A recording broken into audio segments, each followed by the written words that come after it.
लेके चला अपने दिल में, क्योंकि इस देश के सत्य को ढूंढने निकला।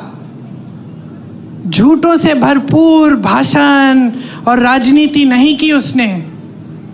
आज ये कहते हैं कि किसी ने आरोप नहीं लगाया, लो मैं लगा देती हूं आरोप। देखिए, इन्होंने ये एक स्कीम लाए, मोदी जी खुद। स्कीम का नाम था इलेक्टोरल बॉन्ड। इलेक्टोरल बॉन्ड की स्कीम ये थी, देखो कैसी स्कीम, कि जो भी किसी राजनीतिक दल को चंदा देगा उसका नाम गुप्त रहेगा। किसी को पता नहीं चलना चाहिए कि अडानी जी ने कितना दिया, अंबानी जी ने कितना दिया और किसी और ने क्या दिया। ये थी स्कीम। खूब चंदा लिए, अपनी पार्टी को तो दुनिया की सबसे अमीर पार्टी बना दिए, 60,000 करोड़ खर्च भी दिए अपनी पार्टी पे। अब किसी ने केस डाल दिया, तो सुप्रीम कोर्ट में केस आया। न्यायाधीशों ने देखा, कहा ये तो बड़ी गलत स्कीम है। राजनीतिक दल जनता की सेवा का काम करता है, उसे जो चंदा देता है उसका नाम तो पारदर्शी होना चाहिए, जनता को मालूम होना चाहिए कि भाई इन्होंने इतना दिया, इन्होंने इतना दिया और किसको दिया। अब मोदी जी की सरकार ने सबसे पहले तो बोला कि भाई हमें सूची ही नहीं मिल रही, बहुत मुश्किल है निकालना, अभी चुनाव के समय नहीं निकलेगी। फिर डांट लगी न्यायाधीशों से, निकली सूची, और सूची में क्या नहीं निकला, किस किस से चंदा लिया। गुजरात में जो पुल गिरा था उसके बनाने वाले से चंदा लिया। आपको वैक्सीन लगी थी, टीका लगा था कोविड का, हाथ उठाओ किस किस को लगा।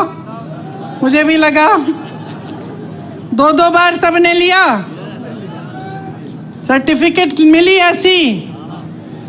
किसका चेहरा था उस पे, किसका था? शहंशाह जी का चेहरा था। उस टीके को सिर्फ एक कंपनी ने बनाया था, ये नहीं कि 10 कंपनियों ने बनाया। उस कंपनी से चंदा लिया। आज क्या निकला है, रिपोर्ट निकली है कि कुछ प्रतिशत लोगों से को इस टीके से ऐसा हो सकता है कि अचानक हार्ट अटैक हो गया, अचानक गिर के मर जाएंगे। कितने नौजवानों को ऐसा हुआ है पिछले 1-2 सालों में, हम सब जानते हैं, मैं खुद जानती हूँ लोगों को जिनके साथ ऐसा हुआ। किसी को पता नहीं चल रहा था कि कैसे ऐसे गिर के मर गए।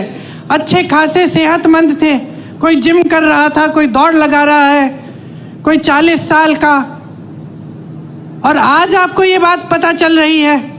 और ऊपर से ये बात पता चल रही है कि भाजपा ने इनसे चंदा लिया।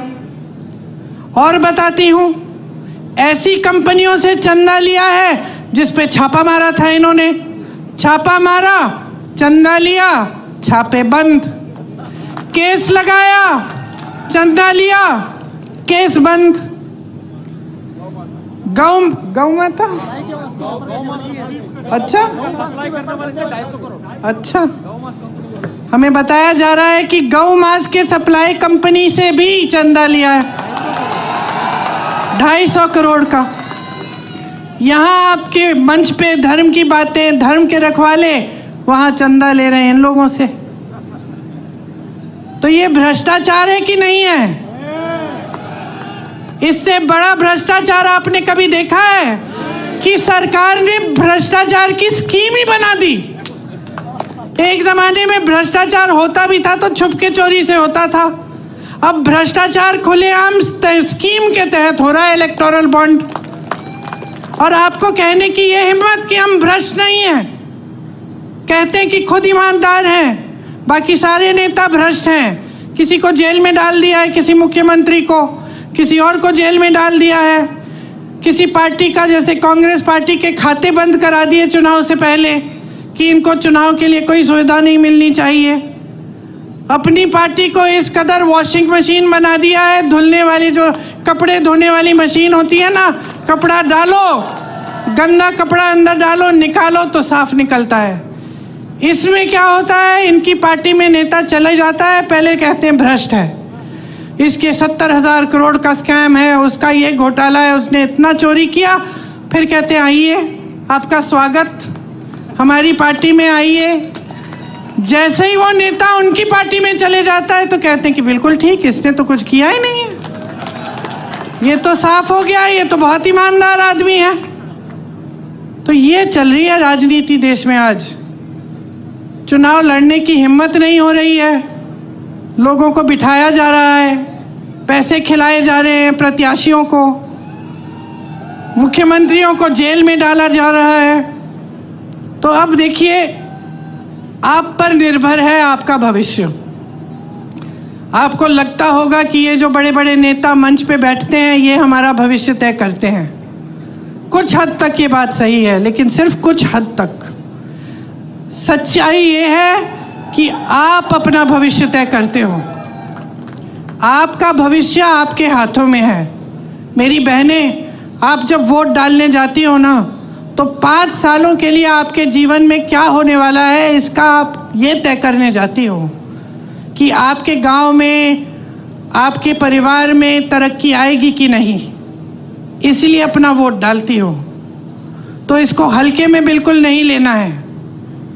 सब पढ़ो, सुनो, जानकारी लो, नेताओं की बातें सुनो। कौन यहाँ आकर आपकी बात कर रहा है, कौन गंभीर बात कर रहा है और कौन हल्की बात कर रहा है, कौन भैंसों की बात कर रहा है कि कोई चुराएगा और कौन कह रहा है कि 30 लाख रोजगार आपको दिलवाएंगे। 10 सालों में अगर कुछ किया होता तो ये चुनाव खुशी से उन 10 सालों की कामयाबी पे लड़ सकते थे, लेकिन ये चुनाव इस पे नहीं लड़ रहे हैं। जैसे जैसे चुनाव आगे चला जा रहा है, पहले धर्म की बातें, अब चोरी करने की बातें, पाकिस्तान की बात भी आ गई है। अब जैसे जैसे आगे बढ़ेंगे और ये 1 महीना निकलेगा चुनाव का, तो आप देखते रहना। कोई गांव में बैठा हुआ चाय की दुकान में ऐसी बातें करता तो आप हंस पड़ते, हंसते कि नहीं? अगर कोई कहता कि भाई कोई नेता आके तुम्हारे घर में एक्सरे से तुम्हारे गहने निकालेगा और तुम्हारी भैंस चुरा ले जाएगा, तो क्या कहते? हंसते। अब प्रधानमंत्री वही बात कर रहे हैं तो हंसो ना, हंसो, बोलो ठीक है, ये हास्य बात है, प्रधानमंत्री जी हल्की बात कर रहे हैं, हमें अपनी काम की बात सुननी है। और इन नेताओं को मजबूर करो, हमारी तरह मजबूर करो सब नेताओं को, चाहे वो कांग्रेस के हों, भाजपा के हों, किसी भी पार्टी के हों, मजबूर करो कि चुनाव में आपके सामने आए तो आपकी बात करें। इधर उधर की बात जो करता है उसको पहचान लो और अच्छी तरह से अपनी परिस्थितियों को पहचानो। कोई ऐसी सच्चाई नहीं है इस देश में जो टीवी पे ही दिखती है। बड़े बड़े इवेंट, महल, बहुत तरक्की हो रही है, बड़े बड़े लोग महलों में अपनी शादियां करा रहे हैं, उनके लिए एयरपोर्ट भी इंटरनेशनल एक दिन में होए जा रहा है। तुम्हारे लिए यहाँ एयरपोर्ट ही नहीं है। समझ लो सच्चाई क्या है। सच्चाई तुम्हारा जीवन है। ये जीवन जो तुम जी रहे हो, ये जो रोज सुबह उठ के रोजगार ढूंढने निकलते हो, कुछ नहीं मिलता। दुकान जाते हो कुछ खरीदने के लिए, आधी चीजें छोड़ के वापस घर आ जाते हो। ये है तुम्हारी जीवन की असलियत। खेती कर रहे हो, मजदूरी कर रहे हो, मेहनत कर रहे हो, पसीना बहा रहे हो, लेकिन कुछ कमा नहीं पा रहे हो। जो कमा रहे हो जा रहा है महंगाई की वजह से। ये है आपकी सच्चाई। इस सच्चाई के आधार पर अपना वोट दो। इस सच्चाई के आधार पर, जिस सच्चाई को आप अपने अनुभव से जानते हो, जिस सच्चाई को आप, अपनी बहनें, आपके बच्चे जो जी रहे हैं, जब बच्चे को खाना नहीं दे पा रहे हो, वो भूखा सो रहा है, वो सच्चाई है। जब बहन बीमार है, इलाज के लिए दवाई नहीं खरीद पा रही है, रो रही है, दर्द हो रहा है, रो रही है, ये सच्चाई है। जब बच्चा होने वाला है, अस्पताल इतनी दूर है कि पहुंच नहीं पा रही है, ये सच्चाई है। ये जो 1100 रुपए 1200 का सिलेंडर आप खरीद रहे हो, ये सच्चाई है। समझ लो कि अगर अपनी सच्चाई आज नहीं पहचानोगे और इस सच्चाई के आधार पर अपना वोट नहीं डालोगे तो ये देश इसी तरह आगे बढ़ेगा जिस तरह से पिछले 10 सालों में आपने देखा है। क्या है कि कहीं नहीं जा रहा है, सिर्फ बड़े लोग और बड़े होते चले जा रहे हैं, सिर्फ अमीर लोग और अमीर होते चले जा रहे हैं। सारी सुविधाएं इनको, आपके लिए कुछ नहीं। टैक्स भी आप ज्यादा भर रहे हैं इनसे, आपका टैक्स बढ़ाया जाता है, जीएसटी लगाया जाता है, उनका टैक्स बढ़ाया नहीं जाता है। 16 लाख करोड़ रुपए उनके कर्ज माफ होते हैं। किसके बैंक से? मोदी जी का बैंक है घर में, मोदी जी का बैंक है, आपका बैंक है। सरकारी बैंकों से 16 लाख करोड़ 22 उद्योगपतियों को माफ किए और यहाँ किसान रो रहा है, आत्महत्या कर रहा है 10,000 रुपए के लिए और आपने उसको 1 रुपया माफ नहीं किया। मैं एक किसान के घर गई उत्तर प्रदेश में, ललितपुर में। वो खाद की लाइन में खड़े खड़े गिर के मर गया, खाया नहीं था दिनों से। सोचा कि चलो खाद मिल जाएगी, कुछ हो जाएगा काम। 2 दिनों के लिए लाइन में खड़ा रहा, कुछ खाया नहीं, कुछ पिया नहीं, वहां पे गिर के मर गया। एक और किसान के घर गई मैं, 1 लाख रुपए के लिए आत्महत्या की उसने। उसकी बेटी घर आई, उसको मिले अपने पिताजी। 1 लाख रुपए के लिए आत्महत्या और 16 लाख करोड़ रुपए आप बड़े बड़े खरबपतियों को माफ कर रहे हैं, किसानों के कर्ज माफ नहीं करेंगे। किसका पैसा है ये? कैसी बनी इतनी धनी आपकी पार्टी? कहां से आया ये सारा पैसा? किसकी संपत्ति है? जोर से बोलो, जोर से बोलो, और जोर से बोलो। आपकी संपत्ति है, आपकी संपत्ति है। यही संपत्ति है जिससे आपकी सड़कों को बनाना चाहिए था, जिससे आपके लिए पाठशालाएं बनानी थी, अस्पताल बनाने थे, आपको हर सुविधा दिलवानी थी, आपके कर्ज माफ करने थे। जब यूपी के किसानों को गन्ना का बकाया देना था 15,000 करोड़ रुपए, मैं उस समय भी यूपी में काम कर रही थी। 15,000 करोड़ रुपए था उस समय बकाया, पूरे देश भर का था और यूपी के किसान उसमें शामिल थे। मोदी जी ने क्या किया? वो बकाया दिया। मोदी जी ने उसी समय, कोविड के समय, ये ऐलान किया कि 20,000 करोड़ रुपए का नया संसद भवन बनेगा। 20,000 करोड़ रुपए का नया संसद भवन बनाएंगे और 15,000 करोड़ रुपए का किसान का बकाया नहीं देंगे। ये उनकी नीयत है। अच्छा खासा संसद भवन था, 70 सालों से चल रहा था, किसी को कोई असुविधा नहीं हुई।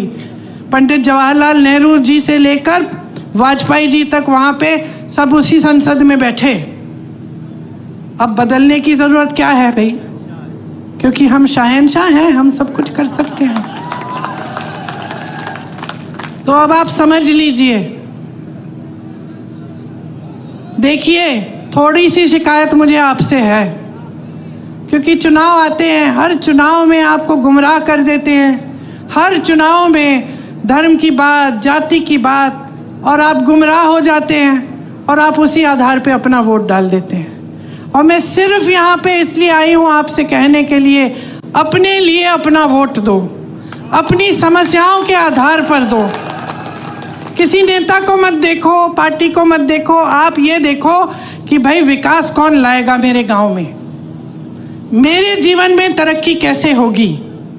कांग्रेस पार्टी बता रही है, ये रहा हमारा न्याय पत्र, सबके लिए कुछ है इसमें। अगर आपको शक है, आपको लगता है कि सिर्फ चुनाव के लिए कह रहे हैं ये लोग, तो पता करो, कोई जानकार है जिसको आप जानते हो जो कर्नाटका में रहता हो, या फिर राजस्थान में, जो पिछली सरकार में राजस्थान में था, या जिसने बघेल जी की छत्तीसगढ़ में सरकार देखी, पूछो क्या ये सच है कि जो कांग्रेस ने गारंटी दी थी वो लागू है तुम्हारे प्रदेश में?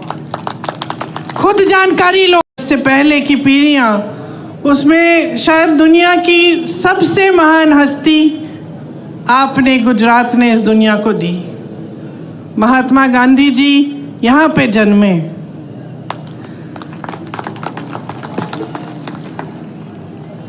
श्री सरदार पटेल जी भी गुजरात के ही पुत्र थे। वीर रणछोड़ रबाड़ी जी भी इसी धरती के थे। ये सारे महापुरुष किस लिए लड़े? ये सारे महापुरुष आपकी आजादी के लिए लड़े। ठीक है, ये पुरानी बात है, 70 साल निकल गए, बीत गए, हमारा देश आज़ाद है, स्वतंत्र है, हमारे देश में एक संविधान बना, इसी लड़ाई से उभरा। जितने भी हमारे स्वतंत्रता सेनानी थे, जितने बड़े बड़े महापुरुष रहे, चाहे पटेल जी हो, चाहे गांधी जी हो, नेहरू जी हो, सब ने लड़कर, ब्रिटिश साम्राज्य से लड़कर हमारे देश को आज़ाद करवाया और हमें एक संविधान दिया। ये संविधान जो उन्होंने हमें दिया, इसका महत्व आपको समझना पड़ेगा। आज बहुत ही ज़रूरी है कि आप कुछ मूल बातें, जो गहरी बातें हैं हमारे देश की राजनीति के बारे में और अपने जीवन के बारे में, आप ठीक ढंग से समझें, ताकि जो निर्णय आप लेने जा रहे हैं चुनाव में, वो आप सोच समझ के और सारी जानकारी लेके लें। जब हम संविधान की बात करते हैं, खास इसलिए हम आज ये बात उठा रहे हैं क्योंकि भाजपा के कई नेताओं ने, जो चुनाव लड़ रहे हैं, कुछ मंत्रियों ने, देश भर में जो घूम रहे हैं, उन्होंने कहा कि अगर भाजपा फिर से जीतेगी तो संविधान बदला जाएगा। तो आज सबसे पहली बात मैं संविधान के बारे में करना चाहती हूँ, क्योंकि ये संविधान क्या है और किस तरह से आपके जीवन पर इसका प्रभाव पड़ता है, ये समझना ज़रूरी है। संविधान से आपको अधिकार मिलते हैं। सबसे बड़ा अधिकार ये है कि आप वोट डाल सकते हो। ये आपको अधिकार दिया गया है, देश के किसान को, देश के गरीब को, देश के मजदूर को और देश के प्रधानमंत्री को भी, देश के मंत्रियों को भी, देश के बड़े बड़े शख्सों को भी यही एक अधिकार मिला है। मतलब सबका एक समान अधिकार है। जितना आपकी वोट में शक्ति है, उतनी शक्ति उनके वोट में है। उनकी वोट में आपसे ज़्यादा शक्ति नहीं है। देश में जितने भी देशवासी हैं, उनका एक समान अधिकार ये वोट है। ये वोट संविधान ने दिया है आपको। आरक्षण भी संविधान ने दिए हैं आपको। तो जो आरक्षण का अधिकार है कि किसी समुदाय को या किसी जाति को अगर लगता है कि ठीक ढंग से मौके नहीं मिल रहे हैं, काफ़ी सालों से उनके साथ अत्याचार हुआ है या शोषण हुआ है, तो संविधान कहता है कि आपको कुछ अधिकार मिलने चाहिए और आपको आरक्षण मिलना चाहिए। मतलब रोजगार मिलता है तो आपके लिए कुछ रोजगार आरक्षित हो, ये भी संविधान आपको देता है। तो ये दो बहुत बड़ी चीज़ें हैं जो आपको संविधान द्वारा मिलती हैं। इसके साथ साथ अगर आप किसी की आलोचना करना चाहें या किसी नेता से या राजनीतिक दल से सवाल उठाना चाहें कि क्या किया है मेरे लिए, ऐसा काम आपने क्यों किया, तो आप आंदोलन भी कर सकते हैं, आप खड़े हो सकते हैं, अपनी आवाज़ उठा सकते हैं। ये भी अधिकार आपको संविधान ने दिया है। अब जब ये लोग कहते हैं कि संविधान को बदलना चाहते हैं, तो इनका क्या मतलब है? इनका मतलब ये है कि जितने भी अधिकार आपको दिए गए हैं, वो अधिकार कम करेंगे, उनको कमज़ोर किया जाएगा। क्योंकि अगर आप आज की राजनीति को देखें और समझें, तो आपको स्पष्ट पता चलेगा कि पिछले 10 सालों में प्रधानमंत्री श्री नरेंद्र मोदी जी ने जो सबसे बड़ा काम किया है, वो ये काम किया है कि जनता के अधिकारों को कमज़ोर किया है। एक ज़माने में, मैं हमेशा ये कहानी बताती हूँ, एक ज़माने में बड़े बड़े प्रधानमंत्री होते थे, वो आपके गांव आते थे, वो आपके घरों में आते थे, और जब आपके घरों और आपके गांव में आते थे तो आप अपना हक मांगते थे। मैंने खुद अपने पिताजी, अपनी दादी जी के साथ देखा है। मैं यूपी के किसी छोटे से गांव में गई, एकदम पिछड़े ज़िले में, जहाँ पे मेरा पहुँचना आज के दिन मुश्किल था क्योंकि बहुत लंबा सफ़र था गाड़ी से। रास्ते में हेलीकॉप्टर लिया, फिर गाड़ी ली, फिर पहुँची। और जब मैं एक गांव में गई तो एक छोटी सी बुढ़िया ने मुझे बताया, छोटी इसलिए क्योंकि इतनी बुढ़िया थी कि वो ऐसी झुकी हुई थी। उन्होंने मुझे बताया कि जब आपकी दादी जी आई थी तो जो खीर मैं आपको खिला रही हूँ, ऐसी ही खीर बना के मैंने उनको खिलाया।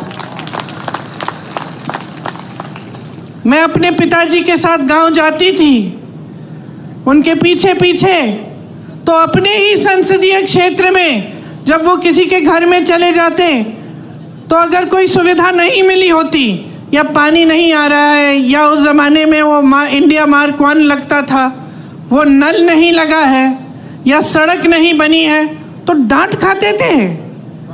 जनता डांटती थी कि आप प्रधानमंत्री हैं, हमारा नल नहीं लगाया आपने। और लोग कहते थे उनसे कि देखिए, वोट हम आपको तब देंगे जब आप सड़क बनाएंगे, जब आप पानी लाएंगे। प्यार तो हम आपको बहुत करते हैं, आओ खाओ चाय पियो, लेकिन वोट तब मिलेगा जब आप हमारा काम करेंगे। ये राजनीति थी एक ज़माने की। और इस राजनीति का आधार किसने डाला? गुजरात के सबसे महान बेटे ने डाला, महात्मा गांधी जी ने। महात्मा गांधी जी ने सारे नेताओं से अपनी संपत्ति छुड़वाई, सबको ज़मीन पे लाए, सबको घरों में ले गए, गरीबों के की समस्याओं को सुनो, और जो जनता है देश की वो सर्वोपरि है। ये बात गांधी जी ने सिखाई। और गांधी जी ने कहाँ से सीखी ये बात? खुद भगवत गीता से, हिंदू धर्म से। जो महान गुरु होते थे हमारे, उनसे पहले वो सारे आपके बीच आते थे, पैदल चलते थे, सुनते थे कि समस्याएं क्या है, कि मेरी बहनें बैठी हैं, कैसे चला रही हो अपना जीवन, महंगाई हो रही है, कुछ खरीद पा रही हो, कमाई कैसे आ रही है, घर पे जाती हो, क्या मुश्किल है जब घर पहुंचती हो काम करने के बाद खेती में। किसानों से पूछते थे, समझते थे, मजदूरों की समस्याएं समझते थे, और उसी आधार पे अपनी नीतियां बनाते थे। तो अगर कोई नीति बनती थी देश में तो उसे इस आधार पे बनती, जैसे अगर मजदूरों के लिए कोई नीति बनती तो मजदूरों से बातचीत करके बनती, किसानों के लिए कोई नीति बनती तो किसानों की समस्याओं को समझ के, उनकी मुश्किलों को देख के बनती। इसीलिए जो हमारी परंपरा है कांग्रेस पार्टी में, जो महात्मा गांधी, जिस परंपरा की नींव महात्मा गांधी जी ने डाली और जिस परंपरा के तहत हमारे सारे प्रधानमंत्रियों ने काम किया, वो परंपरा ये थी कि नीतियां आपके लिए बनी, जो आपकी सुविधा के लिए बनती है, जो आपको आगे बढ़ाने के लिए बनती है, वही नीति सही है। लेकिन बहनों और भाइयों, आज के जो प्रधानमंत्री हैं, ज़रा उनकी कार्यशैली को आप देखिए। गुजरात ने उनको सब कुछ दिया, उनको सम्मान दिया, स्वाभिमान दिया, उनको आगे बढ़ाया, उनको सत्ता दी। आज प्रधानमंत्री बने, 10 सालों से प्रधानमंत्री हैं। जब जब आप उनको देखते हैं तो आप मुझे खुद बताइए, आप टीवी पे उनको देखते हैं कि नहीं? देखते हैं टीवी पे? देखते हैं ना? दिखते हैं। कहाँ दिखते हैं आपको? बड़े मंचों पे दिखते हैं, बड़े बड़े प्रधानमंत्रियों के साथ दिखते हैं, दूसरे देशों के राष्ट्रपतियों के साथ दिखते हैं ना? बड़े बड़े खरबपतियों के साथ दिखते हैं, सेठों के साथ दिखते हैं। कभी आपने उनको किसी किसान के घर जाते हुए देखा है? कभी आपने उनको किसी गरीब के घर में जाते हुए देखा है? मैंने यूपी में काम किया पिछले 5 सालों से। वहां पे उनका संसदीय क्षेत्र है। उनके संसदीय क्षेत्र वाराणसी में भी प्रधानमंत्री जी किसी एक गरीब के घर नहीं गए हैं। कभी नहीं पूछा है इन 10 सालों में कि भाई तुम कैसे हो, किसानों के लिए नीति बनाते हैं, किसान आंदोलन करता है।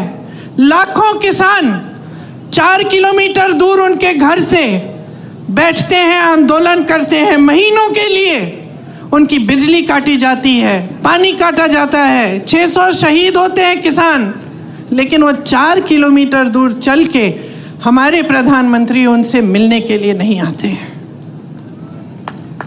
जब उनको पता चलता है कि चुनाव आ रहा है और ये किसान आंदोलन कर रहे हैं, हमें वोट नहीं मिलेगा, तब चुनाव के 2 महीने पहले वो कानून बदल देते हैं। ये है उनकी कार्यशैली। वो मेरे भाई को शहजादा बोलते हैं। मैं उनको बताना चाहती हूँ, ये शहजादे 4000 किलोमीटर पैदल चले हैं। कन्याकुमारी से कश्मीर तक आपकी समस्याओं को सुनने के लिए चले हैं। मेरी बहनों से मिले हैं, मेरे भाइयों से मिले हैं, किसानों से मिले हैं, मजदूरों से मिले हैं और सबसे प्यार से मिलकर पूछा है कि तुम्हारे दिल में क्या मुश्किलें हैं, तुम्हारे जीवन में क्या समस्याएं हैं, उनको हम हल कैसे कर सकते हैं। और एक तरफ आपके शहंशाह नरेंद्र मोदी जी महलों में रहते हैं। आपने कभी टीवी पे उनका चेहरा देखा है? एकदम साफ सुथरा सफेद कुर्ता, एक दाग नहीं है धूल का, एक बाल इधर से उधर नहीं हो रहा है। वो कैसे समझ पाएंगे आपकी मजदूरी, आपकी खेती? कैसे समझ पाएंगे? कैसे समझ पाएंगे कि आप किस दलदल में धंसे हुए हो? महंगाई से आप दब चुके हो, हर तरफ महंगाई। मेरी बहनें, मिट्टी के तेल आज कितने का है? सब्जी खरीदने जाती हो, मिलती है क्या? तुम भाव क्या है उसका? पेट्रोल डीजल का दाम क्या है? मेरे किसान भाइयों, किस तरह से गुजारा कर रहे हो?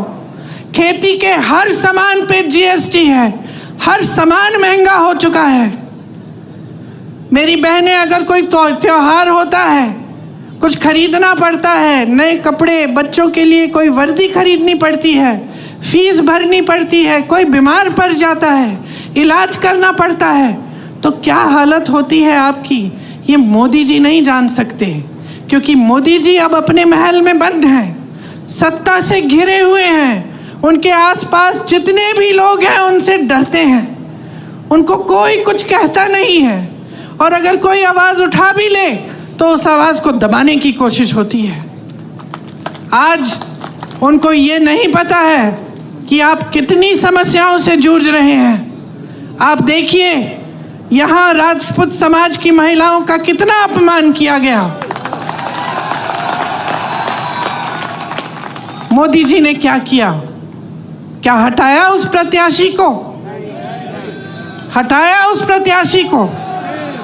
आपकी मांग क्या थी? आपकी मांग ये थी कि हटे, आपको अपमानित किया। मोदी जी ने सुनी आपकी बात? आपकी सुनवाई हुई? मैं आपसे वादा करती हूं बहनों कि अगर हमें मौका मिला, हम देश भर में आपकी बात हम फैलाएंगे, बताएंगे,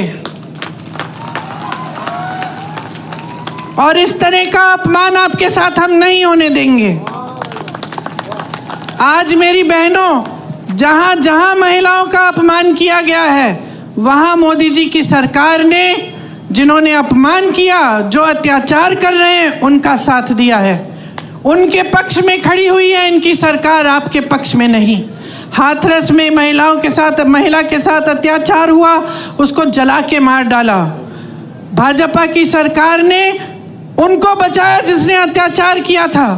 उन्नाव में हुआ, मैं उस महिला के घर गई, कोई ऐसा अत्याचार नहीं था जो उसके परिवार पे नहीं बरसाया गया, क्योंकि उस महिला ने आवाज उठाई। उसके साथ अत्याचार करने वाला एक भाजपा के प्रधान का रिश्तेदार था।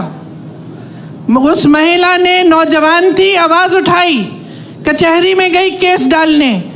जहां वो अपमान हुआ था वहां केस नहीं डाला गया तो अगले जिले में चली गई, वहां से डाला। रोज सुबह अकेली जाती थी 6 बजे ट्रेन लेकर अगले जिले में, वहाँ पे कचहरी में जाती थी अपने केस की सुनवाई के लिए। एक दिन जब वापस आ रही थी तो उसको जलाकर मार डाला। 1 किलोमीटर जलते हुए चली, कोई आया नहीं मदद करने के लिए, पुलिस नहीं आई, कोई नहीं आया। जब मैं उसके घर गई तो उसके पिताजी ने मुझे बताया कि क्योंकि उसने आवाज़ उठाई थी, उसके भाइयों को पीटा गया था, उसके पिताजी को पीटा गया था, पिताजी के खेत जला डाले थे, लेकिन सरकार से कोई मदद नहीं मिली। मोदी जी ने कोई मदद नहीं की। हमारी बड़ी बड़ी ओलंपिक की मेडलिस्ट महिलाएं जो लड़ी देश के लिए मेडल लाई, जब मेडल लाई तो मोदी जी ने उनके साथ फोटो खिंचवाई और सारे अखबारों में लिखा था कि देखिए मोदी जी है तो मुमकिन है, मोदी जी की वजह से ये मेडल लेके घर आई हैं। जब वही महिला सड़क पे उतरी क्योंकि उसके साथ अत्याचार हुआ था, मोदी जी ने उनकी मदद नहीं की।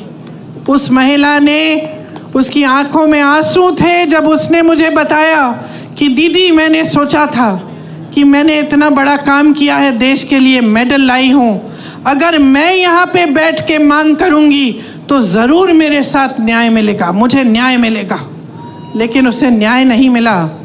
आपको मालूम है क्या तोहफा मिला उसको, जिसने उस पर अत्याचार किया? आज उसका बेटा भाजपा के टिकट पे खड़ा है। जिस तरह से जिसने यहाँ पे आपकी महिलाओं का अपमान किया, उसके बेटे को टिकट दिया, उसी तरह से उत्तर प्रदेश में इसके बेटे को भी टिकट दिया। ये है नरेंद्र मोदी जी की सरकार की असलियत। और जैसे मैंने कहा, घिरे हुए हैं सत्ता से, अब आपको नहीं पहचानते, आपको नहीं जानते। बताइए, अगर गुजरात की जनता से कटे नहीं होते तो यहाँ से चुनाव क्यों नहीं लड़ रहे हैं? गुजरात से क्यों चुनाव नहीं लड़ रहे हैं? इतनी दूर जाकर वाराणसी में क्यों लड़ रहे हैं? क्योंकि कट चुके हैं आपसे। आपसे जो फायदा निकलना था बहनों और भाइयों, निकाल लिया। आपने सत्ता दी, मुख्यमंत्री बनाया, कई बार बनाया, यहाँ उनको सत्ता मिली, नाम मिला, आपके समर्थन से उनको सम्मान मिला, यहाँ से चले गए प्रधानमंत्री बनने, आपको भूल चुके हैं और आपसे कट चुके हैं। ये किसानों की धरती है, यहाँ अनार, आलू, जीरा पैदा करते हैं आप। आपसे पूछना चाहती हूँ, मोदी जी की 10 साल सरकार है, आपको न्यूनतम समर्थन मूल्य मिलता है इसके लिए? नहीं मिलता। जो आपका कोऑपरेटिव सेक्टर है, अमूल, बनास डेयरी, ये किसने खड़ा किया? आपको याद है? कांग्रेस के ज़माने में खड़ा हुआ ये सेक्टर। और आज प्रयास क्या है? भाजपा के नेता इसका कब्जा करने की कोशिश कर रहे हैं। ये आपकी संपत्ति है, ये आपके लिए बनाया गया सेक्टर, ताकि आप फूले फले, आप आगे बढ़ें, ताकि यहाँ के किसान आगे बढ़ें। भावनगर में गौचरों की ज़मीन पर भी इनके नेताओं ने कब्जा किया है। ये आपकी ज़मीन है, कोई रोक नहीं रहा है इनके नेताओं को। जहाँ कुछ मिल रहा है वहाँ हाथ मार रहे हैं। समझ लीजिए क्या हो रहा है आपके साथ। कांग्रेस पार्टी ने एक न्याय पत्र निकाला है। इस न्याय पत्र का आधार जो है वो मेरे भाई ने, जो ये 4000 किलोमीटर चले थे, ये उस वही जब आपसे बातें की उन्होंने, आपकी समस्याएं समझी, वही आधार बना इस न्याय पत्र के लिए। मतलब वो समझे कि आपके साथ अन्याय हुआ है, किसानों के साथ, मजदूरों के साथ। तो उन्होंने एक ऐसा घोषणा पत्र निकलवाया हमारी पार्टी से, जिसमें आपके लिए सारी सुविधाएं हैं। और इससे पहले, इस चुनाव से पहले, जहां जहां प्रदेशों में चुनाव हुआ है, हमने जो घोषणा पत्र में लिखा है वो करके दिखाया है।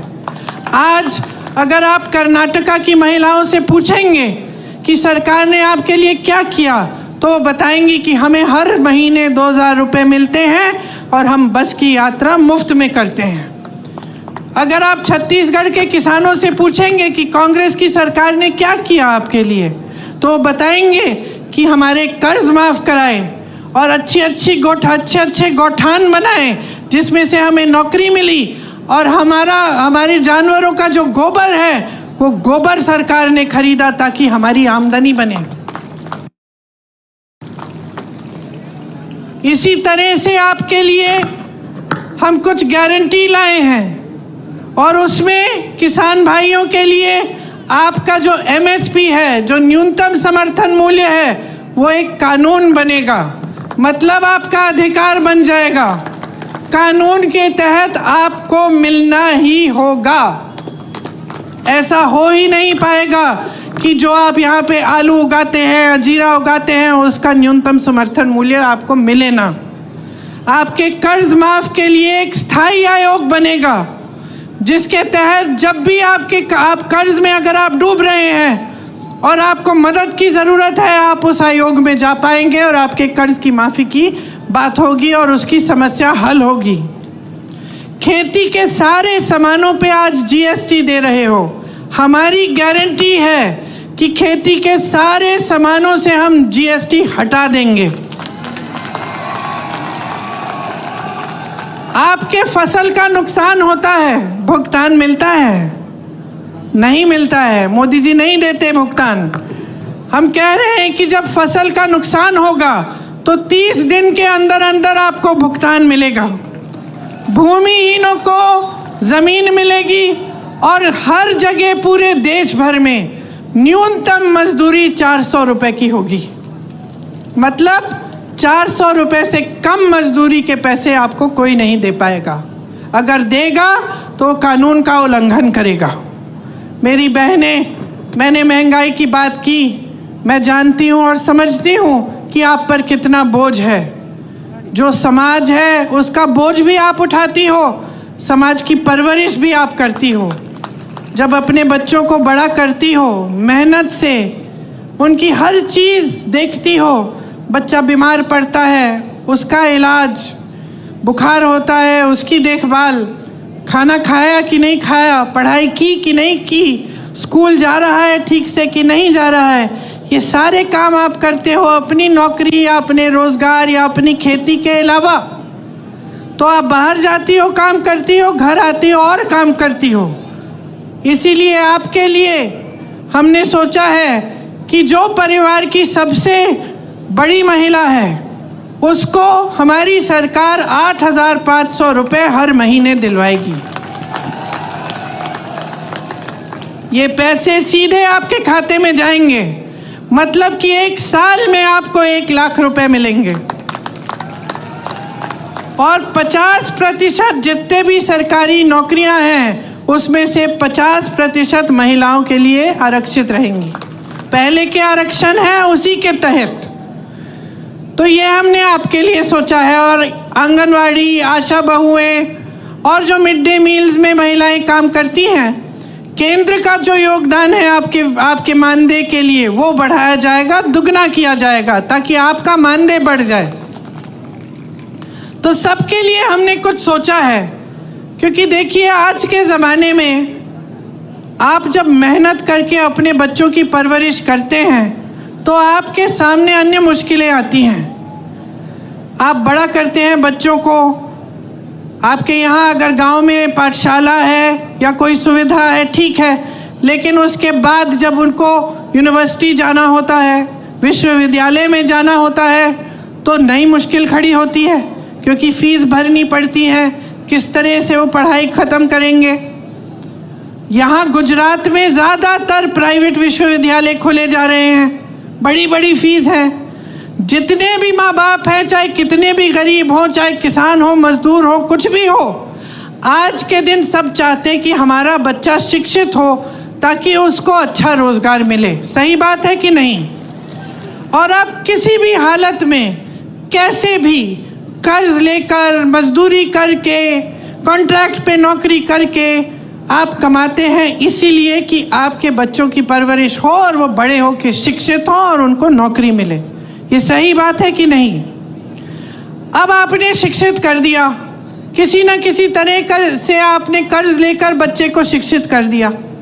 बच्चा परीक्षा देने जाता है भर्ती के लिए, और आज क्या हो रहा है पूरे देश भर में, पेपर लीक हो जाते हैं।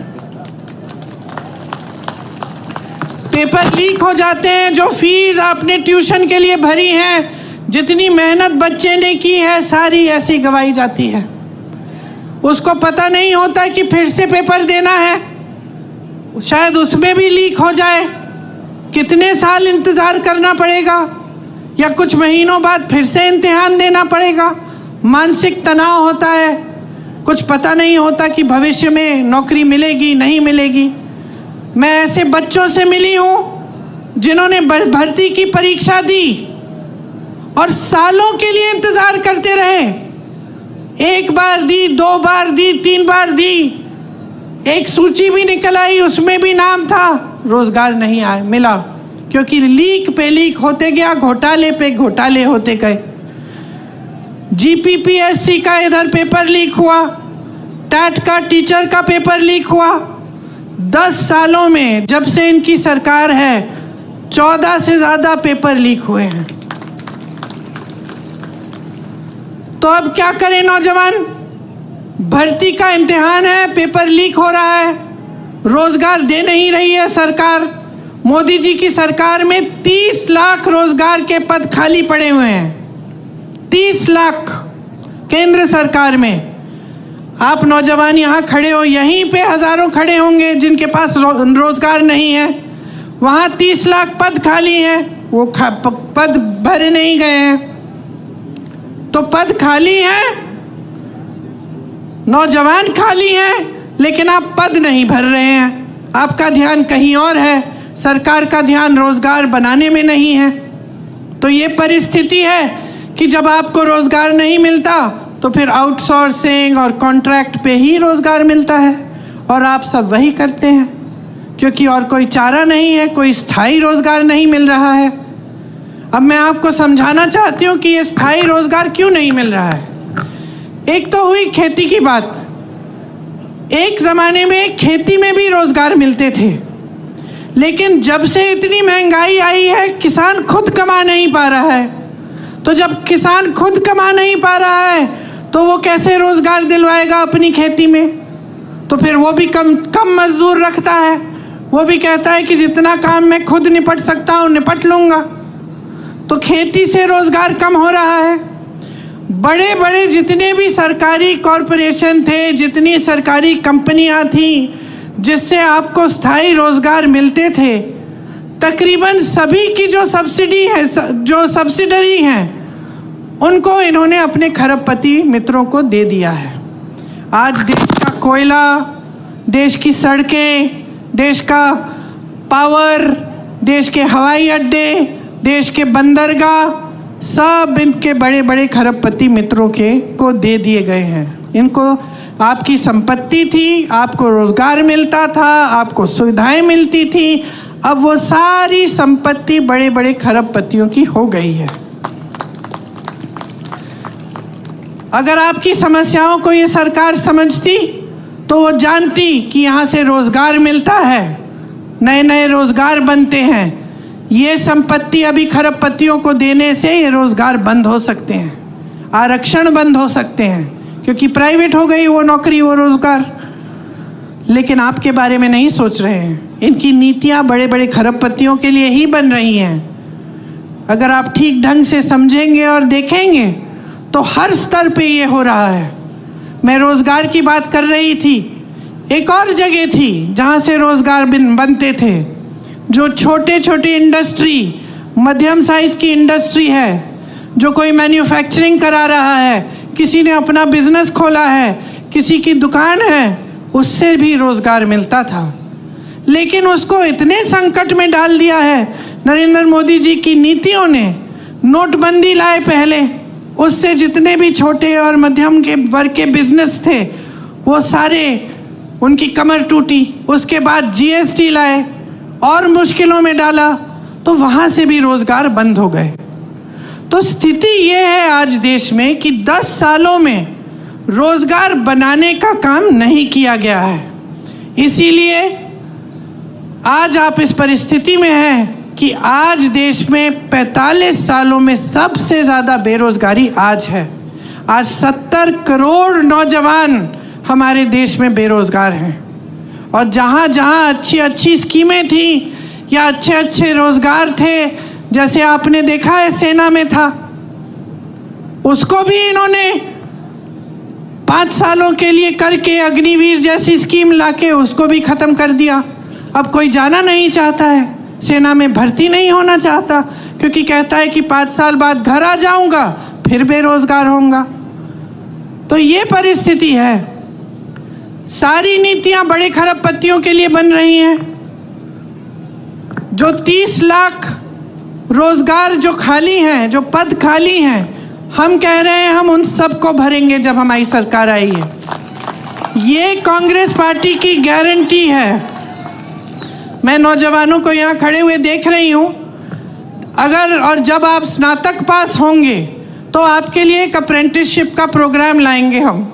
अप्रेंटिसशिप मतलब आपने देखा और सुना होगा कि जो अमीर लोग हैं, इनके बच्चे जब पढ़ाई ख़त्म करते हैं तो स्थायी रोज़गार मिलने से पहले उनको एक अप्रेंटिसशिप में डाला जाता है, जिसको इंटर्नशिप कह लीजिए, लेकिन उसमें वो कमाते हैं। तो हम आपके लिए ऐसी अप्रेंटिसशिप लाएंगे जो आज तक गरीब बच्चों के लिए उपलब्ध नहीं थी, जिसमें आप जब स्नातक पास होंगे आपको भी एक अप्रेंटिसशिप के प्रोग्राम में डाला जाएगा और आपको 1 लाख रुपए सालाना आप उससे कमा पाएंगे। आपके लिए 50,000 करोड़ रुपए का एक फंड बनेगा, जिससे अगर आप छोटे कारोबार अपने शुरू करना चाहेंगे आपको लोन मिलेगा और आप वो लोन लेके, आप वो पैसे लेके आप वो कारोबार शुरू कर सकेंगे। ये सिर्फ आपके लिए होगा, इसलिए ब्याज बहुत कम होगा इसका, क्योंकि हमारा प्रयास रहेगा कि हम छोटे और मध्यम बिजनेसों को खूब समर्थन दें ताकि खूब रोजगार बने और आप अपने कारोबार को, अपने बिजनेस को आगे बढ़ा पाएं। जहां तक महिलाओं की बात की, मैंने आपको ये भी बताना चाहती हूँ बहनें कि 25 लाख रुपए तक जितना भी इलाज है पूरे परिवार का, चाहे कोई भी सुविधा हो स्वास्थ्य की, वो आपको मुफ्त में मिलेगी। ये स्कीम हमने राजस्थान में लागू की और वहाँ इस स्कीम की बहुत चर्चा हुई क्योंकि लोग बहुत खुश थे। लोगों ने हार्ट ऑपरेशन कराए इस स्कीम के तहत बगैर 1 रुपया दिए। तो बहुत अच्छी स्कीम है, हम देश भर में इसे लागू करना चाहते हैं। हम देखिए आपके लिए ऐसा काम करना चाहते हैं ताकि पूरे देश का विकास हो, आपका विकास हो बहनें, किसानों का हो, सबका एक साथ विकास हो। क्योंकि हमारे संविधान में लिखा है कि सबको समान दृष्टि से देखना है और ये जो समानता है ये हमारे संविधान की देन है। आज प्रधानमंत्री जी कहते हैं कि जो इस देश में समानता चाहता है वो संविधान के विरोध है। तो आप सोचिए कि इन्होंने हर चीज को घुमाकर उल्टा कर दिया है। संविधान आपके लिए बना, आप सबको समान अधिकार देने के लिए बना।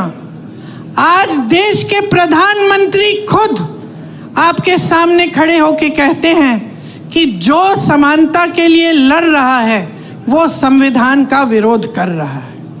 तो आप सोचिए कैसी कैसी गलत बातें आपको बताई जाती हैं और काम इनके कैसे हैं। आपको जल, जंगल और जमीन पे अधिकार दिए गए थे, संविधान ने दिए, कांग्रेस की सरकारों ने दिए। उन सब अधिकारों को कमजोर करने का काम इन्होंने किया है। पहले SC, ST, OBC और रिटायर्ड फौजियों को जमीन के पट्टे मिलते थे। आज मैं आपसे पूछना चाहती हूँ, भाजपा की सरकार रही है 10 सालों से, आपको क्या पट्टे मिलते हैं? जैसे मैंने आपको कहा, तमाम सरकारी कंपनियों को प्राइवेट बनाने का काम किया है। इससे आरक्षण खत्म होते हैं, फिर से आपके अधिकार कमजोर होते हैं। सरकारी विश्वविद्यालयों में आपको अच्छी शिक्षा मिलती थी कम फीस में। जब प्राइवेट इतने सारे बनाते हैं और सरकारी विश्वविद्यालयों को कमजोर करते हैं तो भी ये काम करते हैं कि आरक्षण भी कम होंगे और फीस भी ज़्यादा होगी। तो आप देखिए, ऊपर के जितने भी पद हैं, जो बड़े बड़े पद हैं, उसमें लैटरल एंट्री से ये पद दे रहे हैं, बाकी सब खाली रख रहे हैं। और जो नीचे के पद हैं, जो भर्ती के पद हैं, उसको खाली रख रहे हैं। तो ये सारे काम जो कर रहे हैं ना, ये इनकी एक नीति है। और ये नीति जो है, ये सबसे बड़ी इनकी नीति जो है कि सब कुछ बड़े बड़े खरबपतियों की सफलता और उनके आगे बढ़ने के लिए हो, और जो देश का गरीब है उसको 5 किलो का राशन पकड़ाओ और उसको बड़ी बड़ी बातें बताओ, मंच पे खड़े होकर बड़े बड़े इवेंट दिखाओ और उसी में निपट लो बस। उसके आगे कोई रोजगार देने की बात नहीं, विकास करने की बात नहीं, नए पाठशाला बनाने की बात नहीं, नए विश्वविद्यालय बनाने की बात नहीं, अस्पताल बनाने की बात नहीं। कहते हैं कि कांग्रेस ने 70 सालों में क्या किया। मैं इनसे पूछना चाहती हूँ, 10 सालों में आपने क्या किया? हमने IIM बनाए, IIT बनाए, एम्स बनाए, HAL बनाया, BHEL बनाया। आप नाम लीजिए, कांग्रेस ने बनवाया। भाखड़ा नंगल डैम बनवाया, आपका अमूल बनाया। इन्होंने क्या बनाया? इन्होंने क्या बनाया? फूट फैलाई लोगों के बीच में, नफरत का बीज बो दिया, क्योंकि उस नफरत के बीज से उन्हीं की सत्ता बढ़ेगी। आपसे जब जब आते हैं चुनाव के समय आपसे बात करने के लिए, तो क्या बातें करते हैं? आए थे अभी 2-3 दिन पहले, मैंने सुना उनका भाषण। चुनाव है हिंदुस्तान में, बात हो रही है पाकिस्तान की।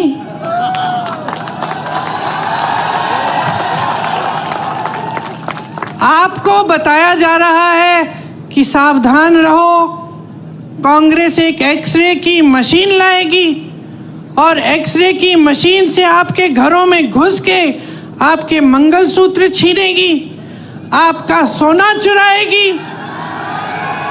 ये कहा जा रहा है। देश के प्रधानमंत्री हैं, इतनी स्तरविहीन बातें। आपने देश का प्रधानमंत्री चुना ताकि देश का सम्मान रखें, पूरा देश देखे कि ये हमारे प्रधानमंत्री हैं, ये अच्छी सुलझी हुई बातें करते हैं, सभ्य बातें करते हैं, क्योंकि यही हमारी देश की सभ्यता रही है। हम अपने बड़ों को देखते हैं और हम कहते हैं कि देखिए कितने सभ्य हैं, आदर देते हैं। लेकिन अब हमारे प्रधानमंत्री आपके सामने झूठ तो बहुत बोलते हैं, लेकिन अब तो फिजूल की बातें करने लग गए हैं। पहले झूठ तक सीमित था, अब अजीब अजीब सी बातें। आपकी 2 भैंसें हैं तो कांग्रेस एक भैंस चुरा लेगी।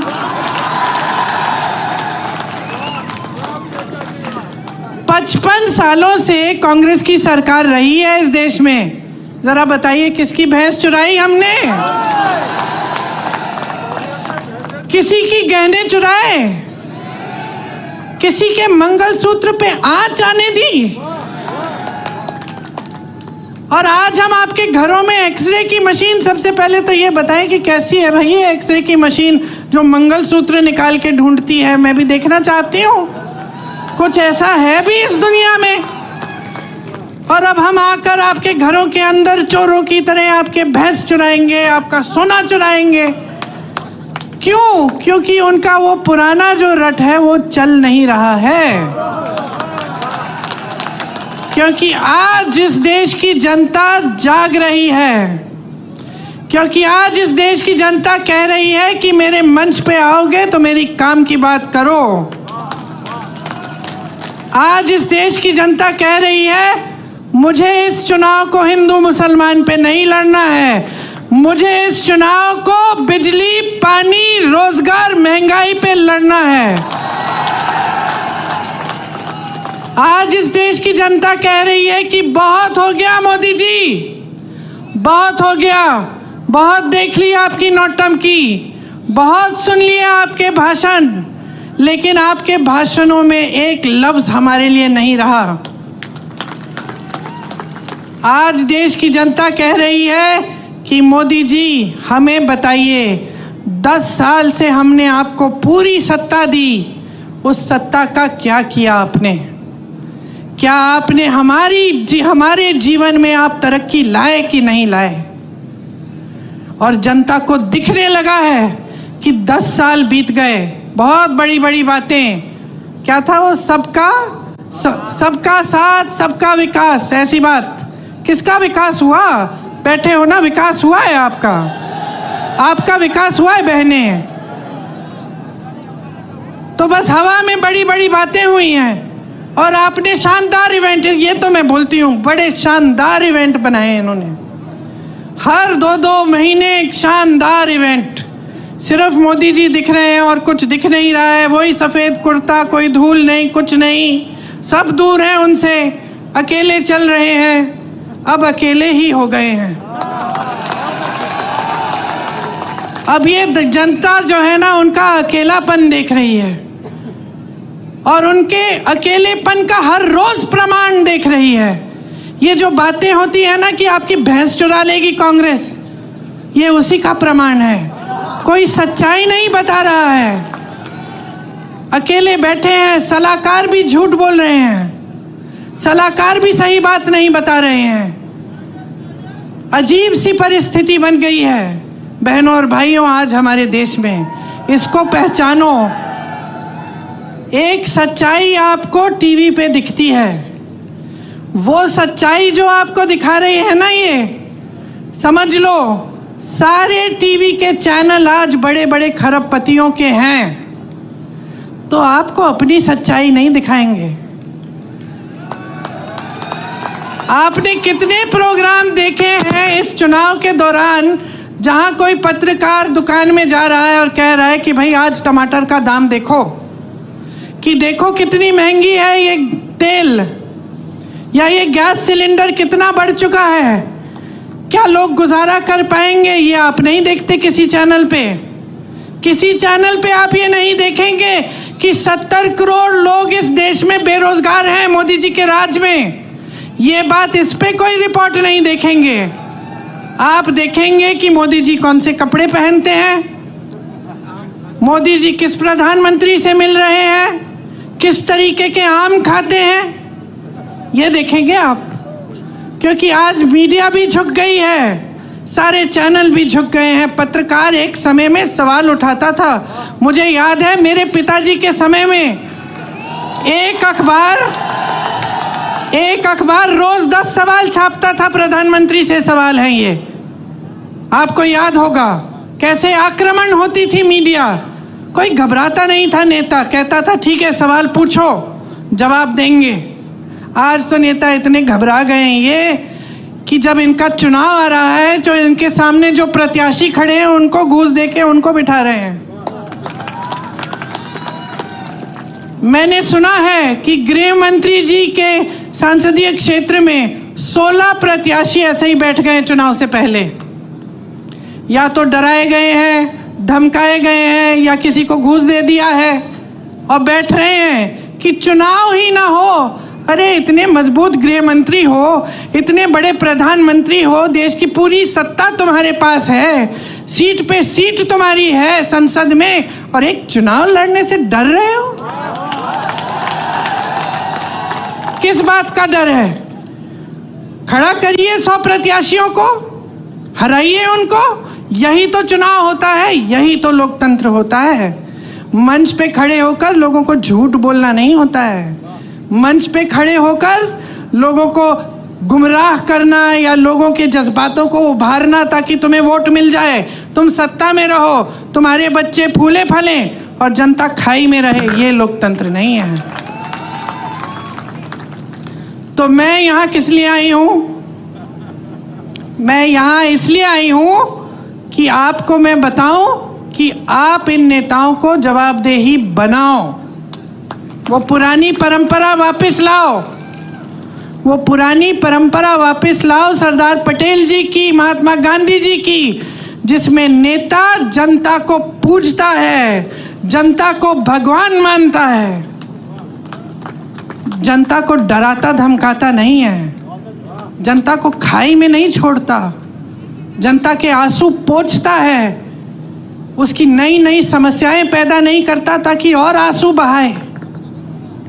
समझ लीजिए, जो संविधान ने आपको दिया है, जो वोट का अधिकार है, वो एक बहुत बड़ा औजार है आपका। हल्के में मत लीजिए इस औजार को। आज भाजपा ने एक और काम किया है, बड़ा काम। अपनी पार्टी को सबसे धनवान पार्टी बनाया है पूरी दुनिया में। आज पूरी दुनिया में सबसे पैसे वाली पार्टी कौन सी है? एक रिपोर्ट आई है, मुझे मालूम नहीं कि कितनी सही है, लेकिन लगभग मुझे लगता है कि सही होगी। 60,000 करोड़ रुपए इन्होंने खर्चे हैं। किस पे?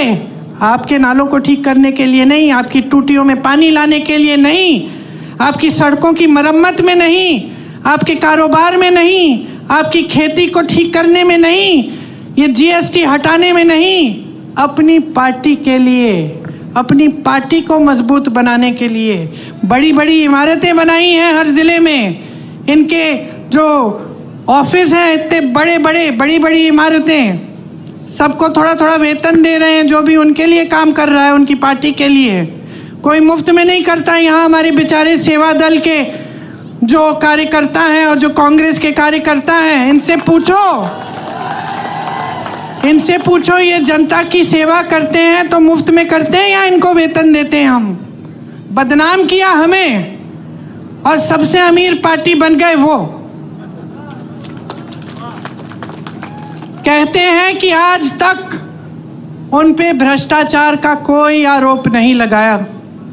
कैसे लगाएंगे? कैसे लगाएंगे? ये जो मीडिया जो हर रोज आरोप लगाती थी हमारी सरकारों पे, ये तो झुक गई एकदम। लिख के देखिए, आप हंस रहे हैं, जरा कल लिख के देखिए, कोई बड़ा घोटाला निकालिए, देखते हैं क्या होता है। ईडी आएगी, सीबीआई आएगी, गिरफ्तार हो जाओगे, पड़े रहोगे जेल में, कोई मदद नहीं करेगा। और 56 इंच का सीना है इनका, एक आलोचना नहीं सुन सकते, एक आलोचना नहीं सुन सकते। बड़प्पन तो उसमें होता है जो दुनिया भर की आलोचना सुन सकता है लेकिन काम करते रहता है। राहुल गांधी को देखो, क्या नहीं बोला उसके बारे में, क्या क्या नहीं कहा। सीना तान के चला ना कन्याकुमारी से कश्मीर, कोई रोक पाया उसे? मणिपुर से मुंबई तक चला, कोई रोक पाया उसे? नहीं रोक पाया, क्योंकि सच्चाई लेके चला अपने दिल में, क्योंकि इस देश के सत्य को ढूंढने निकला। झूठों से भरपूर भाषण और राजनीति नहीं की उसने। आज ये कहते हैं कि किसी ने आरोप नहीं लगाया, लो मैं लगा देती हूं आरोप। देखिए, इन्होंने ये एक स्कीम लाए, मोदी जी खुद। स्कीम का नाम था इलेक्टोरल बॉन्ड। इलेक्टोरल बॉन्ड की स्कीम ये थी, देखो कैसी स्कीम, कि जो भी किसी राजनीतिक दल को